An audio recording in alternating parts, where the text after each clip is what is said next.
June திங்கள் 12ஆம் நாள் மேட்டூர் அணை திறக்கப்பட்டு முறையாக குறுவை சாகுபடி செய்யும் கடந்த 5 ஆண்டு கால திராவிட முன்னேற்ற கழக ஆட்சியில் கழகத் தலைவர் அண்ணன் தளபதி அவர்கள் முதலமைச்சராக இருந்த நேரத்தில் அந்த 12ஆம் தேதி ஆண்டுதோறும், இன்னும் சொல்ல போனால் ஒரு சில ஆண்டுகளில் ஒரு வாரம் 10 நாள் முன்னதாகவே மேட்டூர் அணை திறக்கப்பட்டது.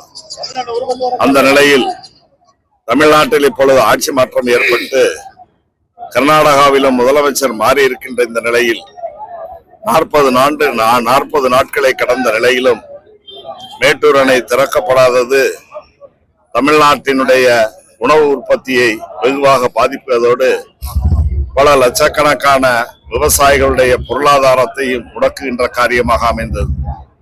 ஆக இந்த ஆண்டு குறுவை சாகுபடி முழுமையாக பாதிப்படைந்த நிலையில் பாதிக்கப்பட்டுள்ள விவசாய பெருங்குடி மக்களுக்கு தேர்தல் காலத்திலே கொடுத்த வாக்குறுதியையும் கூட விஜய் அரசு நிறைவேற்றவில்லை.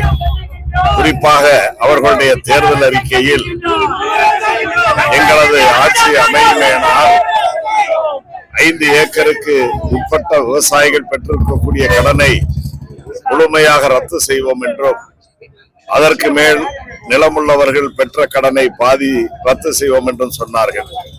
ஆனால் இன்றைக்கு நில அளவை சொல்லி அன்றைக்கு தேர்தல் வாக்குறுதி கொடுத்த விஜய் இன்றைக்கு முதலமைச்சராக வந்த பிறகு ரூபாய் அடிப்படையில் 50,000 ரூபாய் கடன் பெற்றவர்களுக்கு மட்டும் தள்ளுபடி, மற்றவர்களுக்கு இல்லை என்ற போக்கில் அறிவித்திருப்பது விவசாயிகள் ஏற்கனவே வெந்த நிலையில் இருக்கக்கூடிய விவசாயிகளுடைய பொன்னில் வேலை பாய்ச்சியது போல அமைந்தது.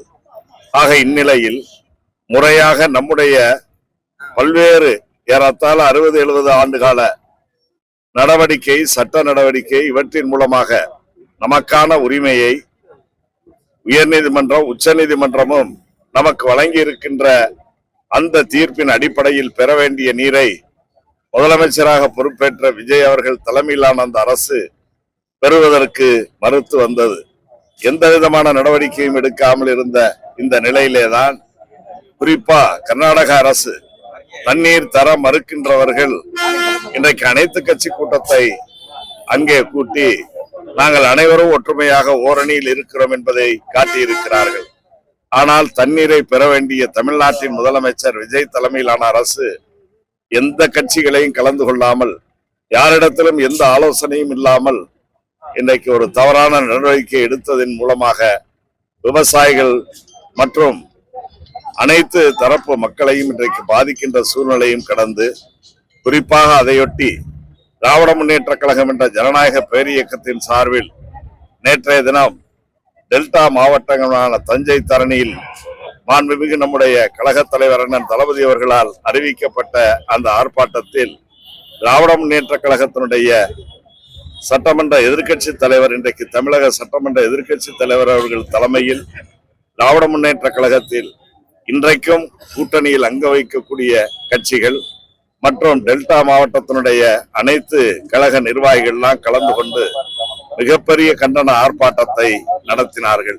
இந்த ஆர்ப்பாட்டத்தை கண்டு அஞ்சிய விஜய் அரசு அதிலே கலந்து கொண்டு உரையாற்றிய நம்முடைய தமிழகத்தின் எதிர்கட்சி தலைவர் அவர்களை இன்றைக்கு காட்டுமிராண்டித்தனமான முறையில், சட்டவிரோதமான முறையில் கைது செய்ய சென்றிருக்கிறார்கள். இதை அறிந்து நம்முடைய கழக வழக்கறிஞர் அணியினர் நீதிமன்றத்தில் முறையிட்டு 12 மணி வரை கைது நடவடிக்கை கூடாது என்றும் காவல்துறைக்கு அறிவுறுத்தி இருந்தார்கள்.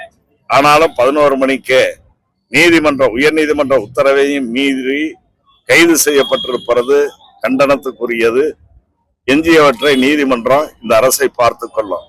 ஆக இப்பொழுது நமக்கு ஏற்பட்டிருக்கிற ஐயப்பாடுகள், நாம் ஒரு ஜனநாயக நாட்டில் இருக்கிறோமா அல்லது சர்வாதிகாரிகள் ஆளுகின்ற நாட்டிலே இருக்கிறோமா என்ற கேள்வி எழுந்திருக்கிறது. கொடுத்த வாக்குறுதிகளை, தேர்தல் வாக்குறுதிகளை நிறைவேற்ற முடியாத, கையாளாகாத இந்த அரசு, விஜய் அரசு அதையெல்லாம் மடைமாற்றம் செய்கின்ற வகையில், திசை திருப்புகின்ற வகையிலேதான் இன்றைக்கு தமிழக எதிர்கட்சி தலைவர் அவர்களை நாளை சட்டமன்றம் கூட இருக்கின்ற நிலையில் கைது செய்திருப்பது எந்த வகையிலே நியாயம் என்பதையும் திராவிட முன்னேற்ற கழகம் மக்கள் சக்தியை ஒன்று திரட்டி போராடி அவருடைய விடுதலைக்காக போராடுவது ஒருபுறம் இருக்க, சட்ட ரீதியாகவும் திராவிட முன்னேற்ற கழகம் அதற்கான தீர்வை காணும் என்பதையும், இத்தகைய ஜனநாயக படுகொலையை செய்கின்ற விஜய் அரசு கண்டிக்கப்பட வேண்டிய அரசு, தண்டிக்கப்பட வேண்டிய அரசு என்பதில் மாறுபட்ட கருத்தல்ல. ஆகவே இன்றைக்கு தமிழகம் முழுவதும் வெகுண்டெழுந்த நிலையில் சிவகங்கை மாவட்டத்தில் ஏறத்தாழ 20க்கும் மேற்பட்ட இடங்களில் இதுபோன்ற ஆர்ப்பாட்டங்கள், சாலை மறியல்கள் நடந்திருக்கிறது என்பதை நான் தெரிவித்துக் கொள்கிறேன். இதன் மூலமாக பல்லாயிரக்கணக்கானோர் சிவகங்கை மாவட்டத்தில் கலந்திருக்கிறார். எம்எல்ஏ அனிதா திருத்தந்தூர் எம்எல்ஏ இப்ப உதயநிதி ஸ்டாலின் தொடர்ச்சியா கைது செய்யப்பட்டு வர்றதை பத்தி என்ன சொல்றீங்க? குறிப்பா திமுக கைது செய்யப்பட்டு வர்றதான் இது ஜனநாயக நாட்டில் இருக்கிறோமா இல்ல சர்வாதிகாரிகள் ஆளுகின்ற சர்வாதிகார நாட்டில் இருக்குமான்னு தெரியல. என்னுடைய பேச்சு திரிக்கப்பட்டு விட்டதுன்னு உதயநிதி ஸ்டாலின் சொல்றாரு. நான் பேசுறது விவசாய நலனுக்காக திரிக்கப்பட்டு விட்டது, நான் ஆபாசமா பேசுனதா சித்தரிக்கப்பட்டு விட்டதுன்னு சொல்றாரு. அது அவர் சொல்லிட்டார், அவரே சொல்லிட்டாரு. அதை பத்தி நான் சொல்லணும்ன்றது கூட இல்ல. அடுத்து நீதிமன்றம் என்ன சொன்னுச்சு?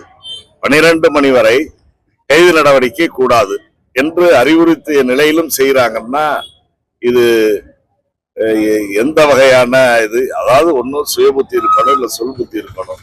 யாரு பேச்ச கேட்டு இன்றைக்கு ஆடிக்கொண்டிருக்கிறார்கள்.